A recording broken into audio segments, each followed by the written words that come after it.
Guille, ¿hay algo que te arrepientas? En la profesión, por supuesto, uno va creciendo, se va equivocando, pero va aprendiendo de esos errores. Eh, y en los primeros pasos ya me interesaba estudiar ciudades, ya en tiempo de estudiante, y fue esa motivación que me guió toda la carrera. En ese sentido, quizá haber podido tener tiempo para estudiar más aún. Libros que por temas de agenda o temas laborales o complicaciones personales uno no pudo consultar y le hubiera gustado, o experiencias, o viajar más, sumar millaje para recorrer el mundo como uno quisiese y tener el pulso de las ciudades.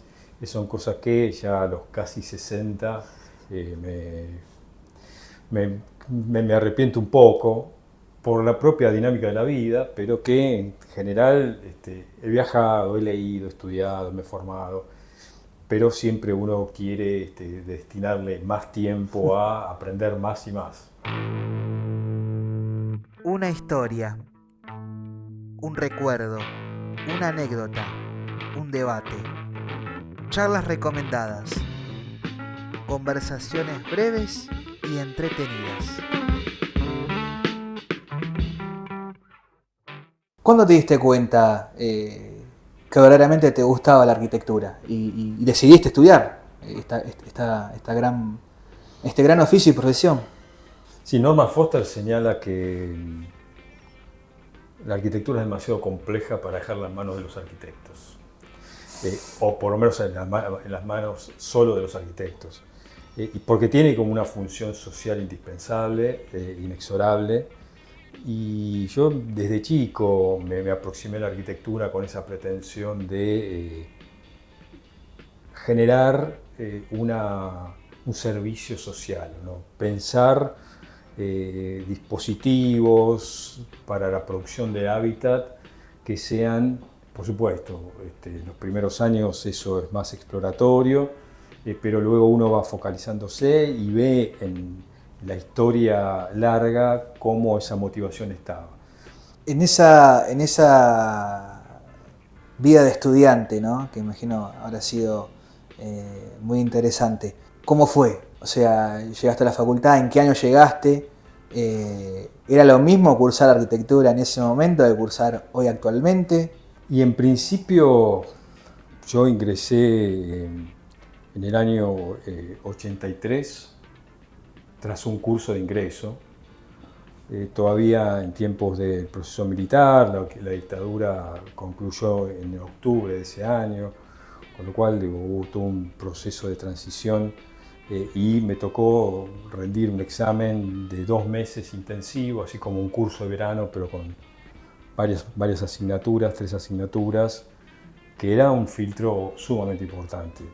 Eso ahora cambió, ahora tenés un CBC, un ciclo básico común, que te va extendiendo ese proceso formativo, va dando paridad de oportunidades. En ese caso era muy selectivo, entraba una determinada cantidad y los aprobados no ingresantes por la línea de corte quedaban afuera. Así que eso fue bastante singular para entonces. Hoy eso cambió. Y también la llegada de la democracia en la facultad abrió muchos más espacios para la discusión, para el debate. En ese momento particular, vos como estudiante eh, empezás a tener curiosidad por diferentes ramas de la arquitectura.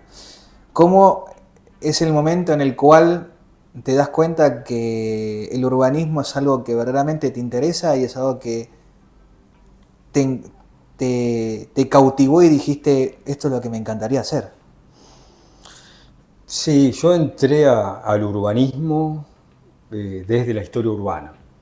Ya en los primeros años de la carrera, estudiar la historia clásica de la arquitectura del medioevo, la conformación de tejidos sociales y urbanos, eso me fue como movilizando mucho, y de hecho mis primeros proyectos de investigación en la facultad, en el Instituto Superior de Urbanismo, fueron sobre historia urbana, que primero fue crecimiento de ciudades y luego fue instrumentos de gestión urbanística, marcos regulatorios, códigos, pero siempre de historia urbana. Y luego, a poco de graduado, cuando empecé el posgrado en planificación urbana y regional, ya me fui focalizando más en la aproximación a las dinámicas urbanas, a la ciudad propiamente dicha. En ese recorrido, ¿no? En ese recorrido como estudiante, donde te diste cuenta bueno, en la historia urbana, lo que a vos te interesaba, que era el urbanismo, ¿cómo llegás después durante tu carrera a meterte en la docencia? Y yo antes de recibirme, ya en los últimos años de la carrera, empecé a hacer docencia en la cátedra del querido y admirado Miguel Ángel Asensio, ya fallecido, pero que en su trayectoria profesional dejó una huella dentro del movimiento casablanquista, que en nuestro país ha sido muy fuerte en los años 60, con Caveri, con Eduardo Elis, con Felito Iglesias, todo ese grupo que era muy potente, que empezaba a articular lo que se daba en llamar algo así, parafraseando a Roberto Fernández, lo telúrico con lo foráneo, lo que por entonces se señalaba así, como las dinámicas locales con las discusiones internacionales. Entonces aparecía un racionalismo desde la perspectiva de un neocolonial. Entonces aparecen todo ese movimiento casablanquista que fue muy fuerte, fue muy potente, que me interesó mucho, y empecé a hacer docencia con Miguel Ángel Asensio, que me dio la oportunidad. No tenía experiencia docente, tenía 22 años, 23 años, y empecé como ayudante ad honorem, aprendiendo. Y creo que incluso hoy, a más de 30 años vista, hacer docencia es la mejor manera de aprender. O sea que más que pretender enseñar, uno termina coordinando grupos, organizando contenidos, pero aprendiendo en conjunto sobre esa dinámica que se plantea. Y en ese momento absorbía todo, absolutamente, ¿no? Aprendía de los docentes, de los estudiantes. ¿Cómo llegas y adentrarte en lo que era en su momento la cátedra García Spil? Y después de 5 o 6 años de docencia en esa cátedra, empecé el posgrado en planificación urbana, y junto con eso la invitación a incorporarme a una cátedra de planeamiento urbano, de planificación urbana, la cátedra María Elsa Jorsino Tula de Aguilar. Pocha Aguilar, que había empezado hace un par de años el dictado de su materia de planificación urbana, y ahí arma la cátedra, crece muy vertiginosamente, y yo empiezo ahí como ayudante de primera, a dar los primeros pasos. A poco de ello, por el propio crecimiento de 100 a 200 estudiantes, Bocha Aguilar me propone ser jefe de trabajos prácticos, así que estoy 10 años o 12 como jefe de trabajos prácticos, y finalmente se abre un concurso de adjuntos, de profesores adjuntos, al que me presento y lo gano, y quedo desde 2010 o 2007 aproximadamente como profesor adjunto de esa materia. Entonces desde hace 30 años que estoy dictando planificación urbana en ese espacio, que primero fue Jorsino Aguilar, después fue García Spil, bueno, y ahora me toca a mí llevarlo adelante. Si tuvieras que resumir un poco brevemente lo que es el taller de urbanismo, de planificación urbana, ¿cómo lo resumirías así, en pocas palabras? Como una plataforma de articulación colectiva, donde se produce conocimiento sobre la región metropolitana de Buenos Aires, en términos de dinámicas territoriales. Entonces hay un proceso formativo que tiene que ver con entender un lugar, las dinámicas urbanas, cómo funciona, cuáles son los desplazamientos, cuáles son los usos dominantes, cuáles son los procesos sociales que lo interpelan. Luego hay una instancia de construcción de un diagnóstico urbano, una interpretación de situación. A partir de ahí se definen objetivos y se formula básicamente un plan de ordenamiento territorial para un municipio, por ejemplo, de la región metropolitana de Buenos Aires, y a partir de ahí un análisis, un diagnóstico interpretativo, formulación de un plan de ordenamiento territorial y una cartera de instrumentos para llevarlo adelante. Todo ese proceso, que es una construcción colectiva, donde aparecen voces de los funcionarios, aporte de materiales, articulación en el territorio, es que entre todos vamos formulando una estrategia de ordenamiento para ese municipio con una visión de futuro. Con esa visión de futuro, en algún momento se te dio la idea de presentarte a concursos para una materia optativa. Sí. Creo que primero me comentes un poco cómo es que nace Ciudades para Armar, el primer taller optativo que te tuvo a cargo como titular. ¿Tiene algo que ver con la materia regular de la carrera como planificación urbana o es una materia que es diferente a lo que vos planteaste recién? Habiendo dado tantos años y dando tantos años planificación urbana, conozco más o menos un poquito cómo se aborda esos temas, entonces hay algunos vacíos en ese proceso por cuestiones de tiempo, por cuestiones operativas o por cuestiones formativas que en planificación urbana no llegan a verse y que me parecía importante que una materia optativa las abarque. Entonces, de ese lugar presenté una propuesta en Secretaría Académica con esta lógica de armar un taller de ciudades, donde exploremos formas diferentes para pensar la ciudad, para resolver temas críticos por los que las ciudades transitan y tomar como caso de estudio territorios que están lejos de las miradas tradicionales. Entonces, desde ese lugar fuimos en estos más de 10 años de Ciudades para Armar, casi 15, recorriendo distintos municipios, distintas realidades, que el municipio de Mercedes, en provincia de Buenos Aires, San Antonio de Areco, Villa Langostura, San Martín de San Juan. Vamos explorando lugares que no han estado demasiado discutidos desde la academia y que nos parecía que pueden aportar miradas innovadoras sobre cómo producir ciudad a partir de nuevos procesos. Entonces, la idea de Ciudades para Armar, que ha ido adquiriendo su propia identidad, incluso como materia optativa, se complementa, pero no se solapa con planificación urbana, todo lo contrario. Incluso aquellos que han cursado planificación urbana tienen mayores condiciones para sacarle mejor rinde, si se quiere, a la materia, ¿no? Ciudades para Armar. Una mirada más a la zona metropolitana para planificación urbana y una mirada más a lo que es el interior, ¿no? Para Ciudades para Armar. ¿Qué se va a encontrar en Ciudades Hermanas? Que no, siempre los nombres son muy característicos. ¿Por qué Ciudades Hermanas y qué se va a encontrar ahí?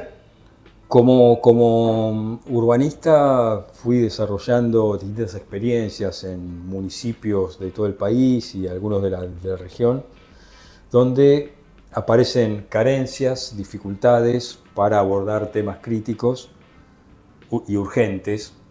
Falta de acceso al agua, falta de infraestructura, falta de vivienda, falta de un sistema de saneamiento, de recolección de residuos, entre tantos muchos otros, que son recurrentes más allá de la escala de la ciudad y que aparecían enormes dificultades para que un municipio con estos niveles de criticidad pueda generar instancias asociativas siquiera con el vecino, con el de al lado, porque son de colores políticos diferentes, porque hay enfrentamientos personales o institucionales o rivalidades, pero siempre hay un motivo que en lugar de complementarse tienden a segregarse. Entonces, en ese sentido, uno que llega a estos lugares indemne de todas esas especificidades, es que empieza a pensar, bueno, ¿por qué no un transporte escolar, público escolar, hace una recorrida por este sector del municipio y aprovecha y hace por este otro del de al lado? Y ahí eficientiza un poco, o la recolección de residuos, que es tan costosa, tan onerosa para los municipios, un servicio que en general está tercerizado. ¿Por qué no también promueven la asociación entre municipios para servicios como el de la recolección de residuos, de la salud y tantos otros? Y ahí fue tomando forma esta idea de hermanar ciudades, que desde un punto de vista tiene que ver con encontrar instrumentos para gestionar cooperativamente entre municipios temas críticos. Y que es bastante complejo, sobre todo porque hay que dar una discusión política primero, hay que dar una discusión técnica, hay que generar herramientas que promuevan, si se quiere, normas espejo, que un nivel institucional, un municipio sancione determinados tipos de ordenanzas y el otro las replique en el suyo, porque entre municipios no hay un espacio supramunicipal que no sea el provincial. Entonces, de ese lugar, ¿cómo producís esos hermanamientos? Fue un poco el desafío. Entonces, Ciudades Hermanas lo que pretende es, bueno, cómo empezar a tender puentes entre ciudades para generar mejores condiciones para el derecho a la ciudad. ¿Qué te parece si vamos a las fotos ahora? Bueno, dale. No.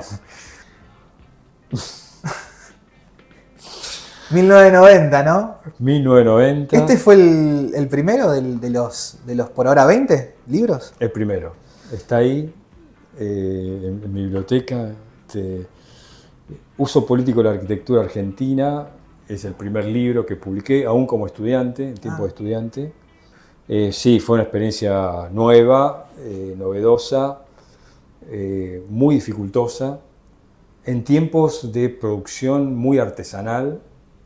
1990 todavía no estaban los ordenadores, las computadoras, el diseño era también de la manera tradicional, o sea que también de ese lugar era todo muy, muy rudimentario.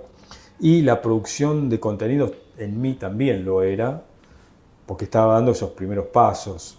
Uso político de la arquitectura argentina condensa una serie de artículos de fondo, en profundidad, que había ido desarrollando en la revista Replanteo, una revista que el Centro de Estudiantes editó durante los años 80, muy importante, que marcó agenda, la revista del Centro de Estudiantes de la FADU, en ese momento la FAU, y ahí yo incorporé esta sección que se llamaba Uso político de la arquitectura argentina, con la pretensión de empezar a identificar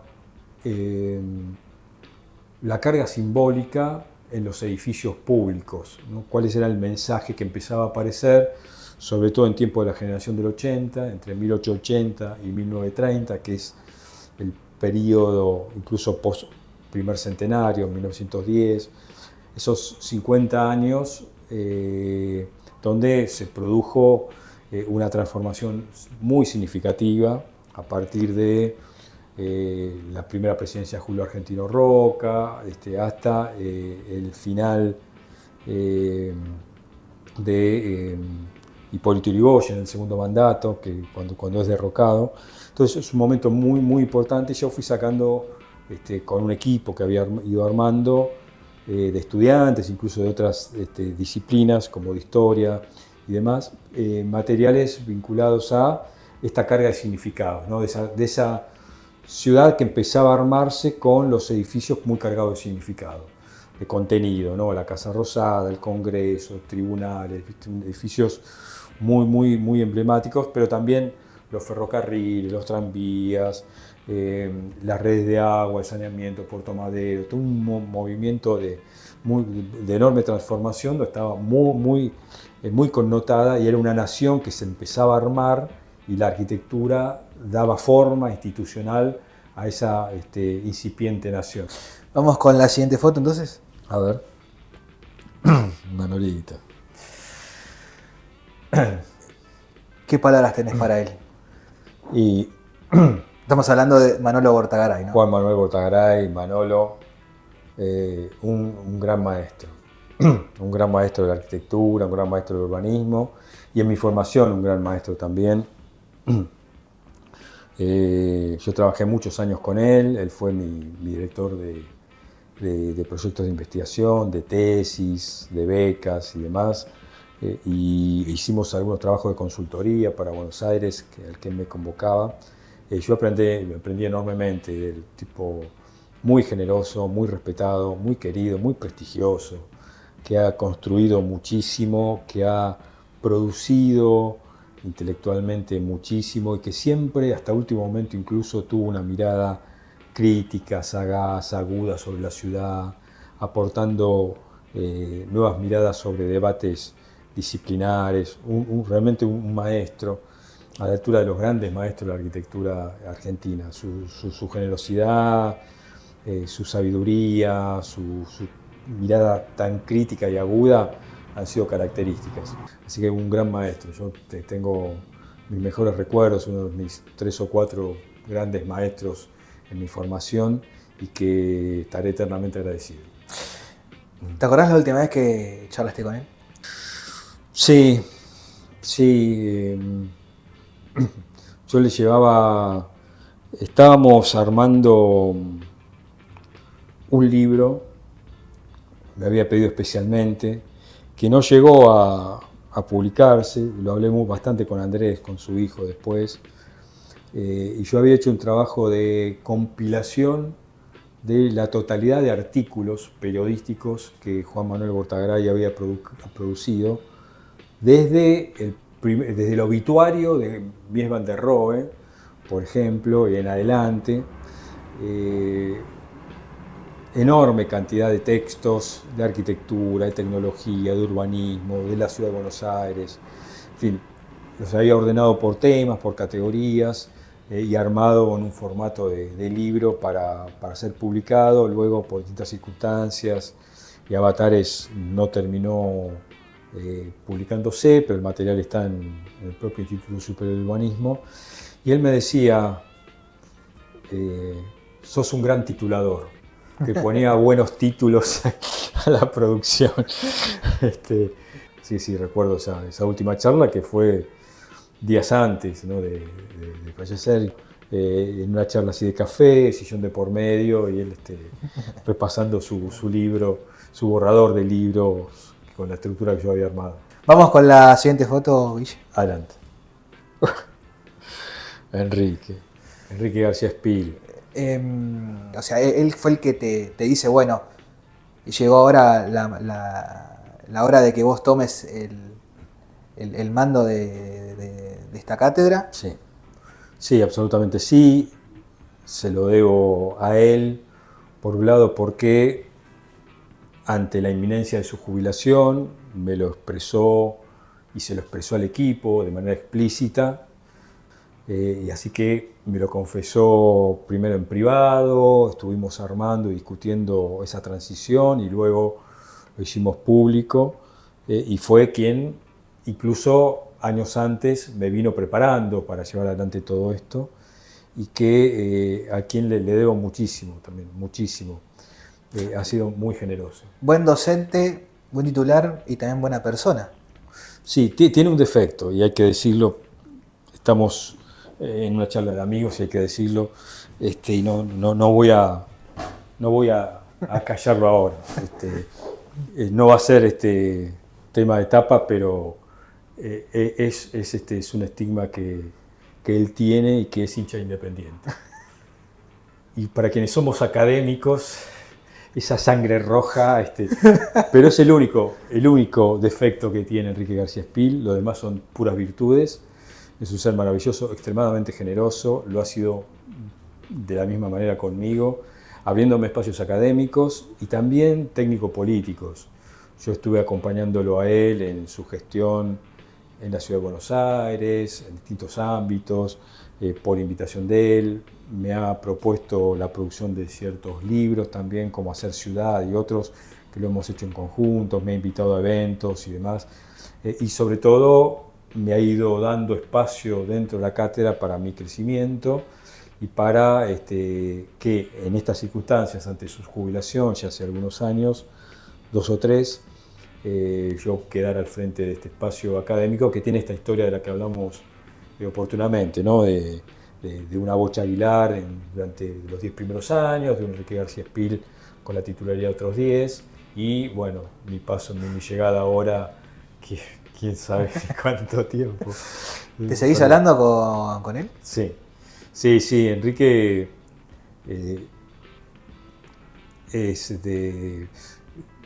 por un lado, en la Academia de Arquitectura y Urbanismo, que a mí me propuso incorporarme, él es miembro de la Academia y me invitó a incorporarme como académico y como miembro recurrente.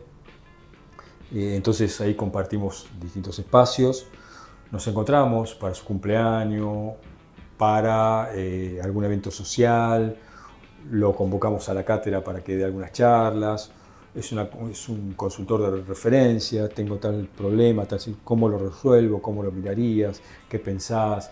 O sea, todo el tiempo, y aparte está extremadamente activo, con una cabeza extremadamente lúcida, siempre generando cosas nuevas, y otro ser maravilloso que decidió, tras su jubilación, replegarse de la facultad, pero sigue activo en muchos otros espacios, dando debate y alimentando una reflexión sobre la ciudad que a veces en ámbitos técnico-políticos no llega a darse. Así que, salvo que sea hincha independiente, lo demás, puras virtudes y eternamente agradecido. Vamos con la siguiente foto entonces. Dale.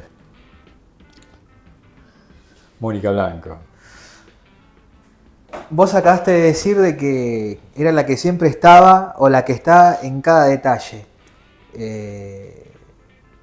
¿Es así? O sea, ¿es una persona que está 100% abocado al taller y a cómo cada día mejorar más y ser una cátedra que dé ganas de cursar y que dé gusto, que sea algo, como dicen muchos, que sea un recuerdo inolvidable el paso por el taller? Y Mónica Blanco te la podría definir con muchas palabras, pero creo que una sintetiza todo su ser. Una locomotora. Es una máquina. Sí. Te subís y llegás al fin del mundo, o te cruzás y te llevas. Es tremenda la capacidad de trabajo que tiene, la capacidad de generar ideas, generar situaciones. Es un torbellino todo el tiempo, y para mí es una tremenda coequiper. Fue alumna mía. Eso, te iba a decir cómo la conociste. En planificación urbana, de los primeros cursos que tuve, la tuve como estudiante y ahí la descubrí. Me pareció que era esa locomotora, esa máquina, esa topadora, que hoy sigue siendo. Entonces me pareció, esta estudiante la quiero conmigo, y entonces la convoqué como docente para el año siguiente. Ahí fuimos construyendo una relación, hicimos trabajos de investigación, publicaciones, consultorías, y además de su papel como jefe de grupo en planificación urbana, en la cátedra de planificación urbana mía, se sumó hace unos años a Ciudades para Armar, para terminar de darle forma a todas estas ideas que veníamos construyendo, y no solo logró atarlas a todas, sino que las multiplicó. Bueno, como la definiste, o sea, es una locomotora sí. Que no para de crear y de proponer cosas.